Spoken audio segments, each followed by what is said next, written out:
Good morning, everyone, and welcome to Getting Connected, the TV show where we talk about topics that affect teenagers today. I'm Dana, I'm your host. Today's topic is the influence of the social media. A lot of teenagers use social media every day, but it's always good. Today we will discuss the benefits and how it affects the communication and relationship. Join us with Paula, Isabella, and our expert Dominic. So let's start with the first question. Paula, in your opinion, how does social media influence teenagers? Thank you for inviting me. In my opinion, social media has a big influence on teenagers. I believe it helps us stay connected with friends or family. One reason is that we can communicate instantly, or another reason is that can learn through education videos. That is a first example. Other example is to use YouTube videos to learn English or learn about that you don't know. However, I think that using social media too much be harmful, and because teenagers compare themselves with others, and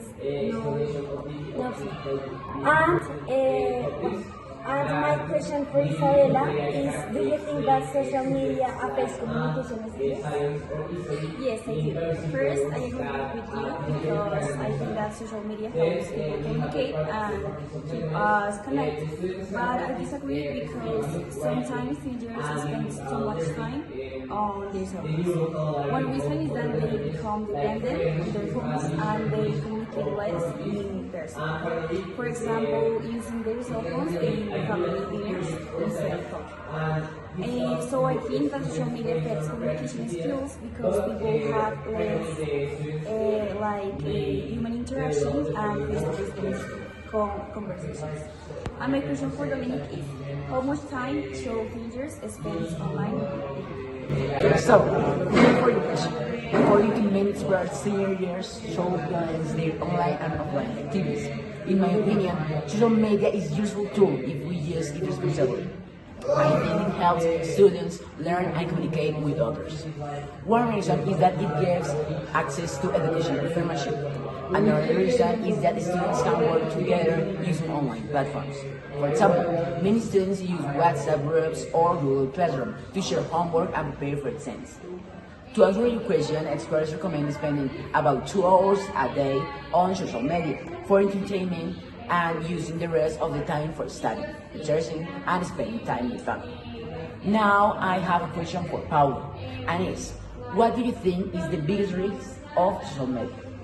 Thank you for your question. In my opinion, the best risk is addictions. I believe that many teenagers spend too much time on their phones or computers. One reason is that social media is designed to keep people watching videos and posts. Another reason is that some teenagers forget their responsibilities like homework or like projects of the school or of the work. And for example, some many students stay awake using TikTok or YouTube. Thank you. Now I have a question for everyone. So what recommendations would you give to young people that use social media every day? Let's start with you, Isa. Well, in my opinion, teenagers should moderate the use of social media. I think that they should spend more time in outdoor activities with their families and friends. One reason is that their conversations improve the communication skills, and another reason is that the outdoor activities are more healthy. For example, instead of spending time the whole afternoon at online, teenagers can play sports, read a book, or go for a walk with friends. Thank you for all of you. So, Dominic, what's your final opinion and suggestion about this team? So, thank you. To summarize today's discussion, everyone agrees that social media has many advantages, but it also has important risks. It helps teenagers communicate, learn new things, and stay informed. But however, it can also cause addiction, cyberbullying, and poor communication skills if it uses too much. So my final recommendation is to use social media with responsibility, protect your privacy, and think before posting, and always make time for family, friends, sports, and school. A healthy balance is the best way to enjoy technology. So, to this, Dana. So thank you for all of you. Your opinions is so important. We learned that the social media have benefits, have good things, bad things, depending on how we use it. So remember that technology should improve our life, no control them. So thank you for watching Connect Generation. See you next time. Bye.